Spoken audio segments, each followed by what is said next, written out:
right, so the last video we talked about all four of these. On this video, we're going to concentrate on La. So La isn't associated with Yahuah's name directly, but it's still linked as a moon deity, and we'll get into that more, right? But first, let's review how it's being connected to scripture. So there are attempts of synchronizing Yahuah with the Islamic deity using the Yahudyath words for God. So words like Alua, Alayam, and Allah are being used to say that they are synonymous to the deity. But before we get into that, let's define the meaning of these words. So what you're looking at here is from an unreleased video called The Two Allahs. And these are words that are used in scripture. All right, you have on your right hand side, these are the words that begin with Alp or Aleph as you know it. On the left hand side, these are words that begin with A or In. So on the Alp side, you see All, Allah, Alua, Alayam, right? So these are words that mean deity, mighty. Allah, Alua, and Alayam all mean that an oath was taken. And these all refer to Yahuah's power, right? Now the words on the left-hand side, they start with the A or Ayin. And these all mean to be elevated, to be higher, to be the uppermost, and they also are used in accordance with Yahuah, but to state his stature as the highest. Now in English, you will learn, in the English scriptures, you will see Allah as in Eloah, Elah, Alua, Eloah, Alayam as Elohim, and Al-Yun there on the right at the bottom as El-Yon. These words, particularly both versions of Allah, is what is key into knowing, into utilizing, trying to secretize the Islamic deity with Yahuah.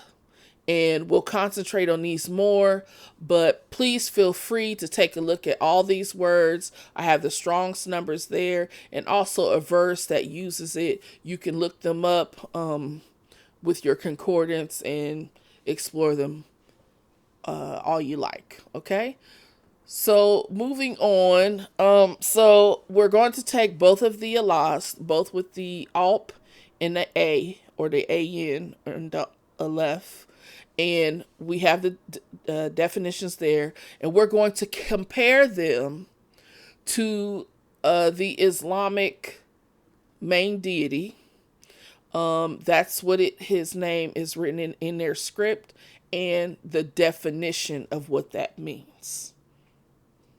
So Yahuah is being equated to that deity through the uses of Allah and Allah in scripture, which in English means God.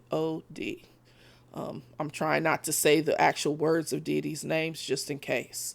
So because I did a lot of research, I know a lot about the history of Islam and pre-Islam.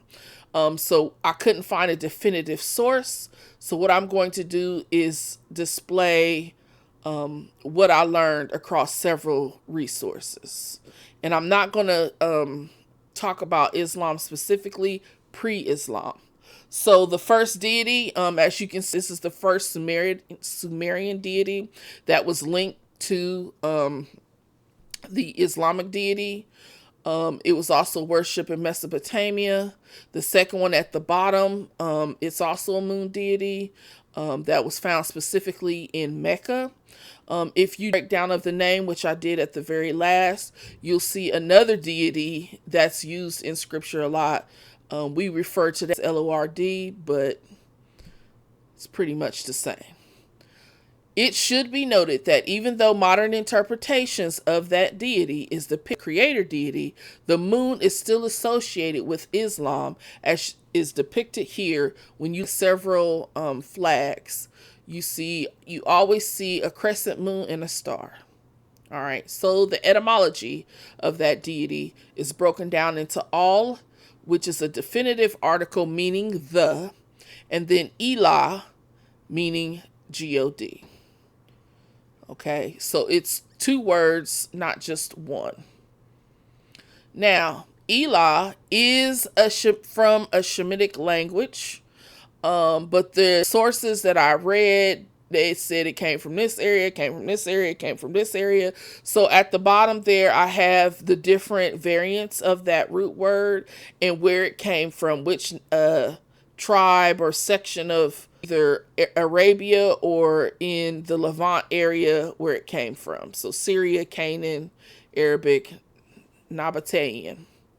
It is important to know that Elah is a generic name given to all pre-Islamic deities, okay, because they worship several deities, but the main deity, on the other hand, was a proper name, and it was to a specific deity determined by Muhammad by adding the all to the Elah.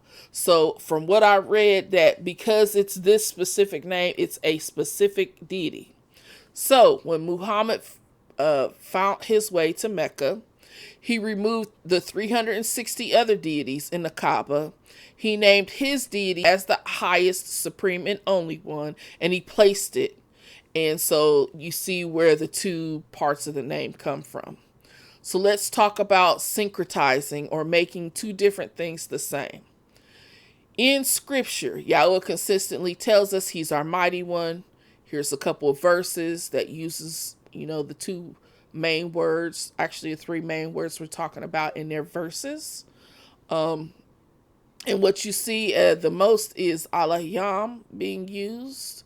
But you can also see, other uses like Alua and Allah in this particular verse.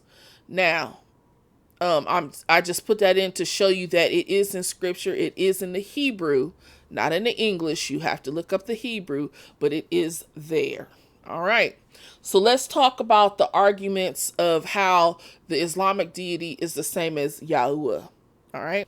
So you have all the terms that's used with Yahuah on the left-hand side, and you have the Islamic deity on the right. We are going to get into the two arguments. So the first argument, all right, is when it comes to these terms, they all begin with the word all, meaning deity, mighty one, God, right, in Yahudyath. And they're saying, well, because all is in the Islamic deity's name, all is in the names that Yahuah use, they're the same.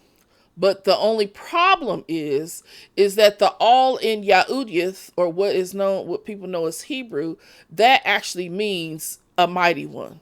The all in this deity's name is just the or the.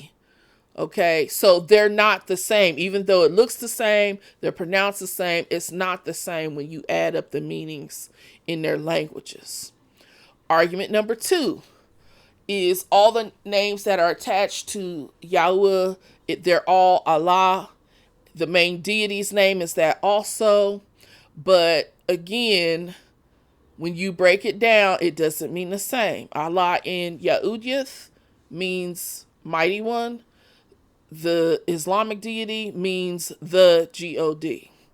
So, another argument, I probably should have put argument number 3.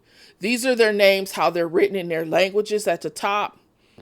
Yahuah's main name actually has a meaning. He existed and exists, meaning Yahuah is forever. The Islamic deity's name is just the God, or just the mighty one. And they will never equate, and Yahuah will never equate to any other deity, period.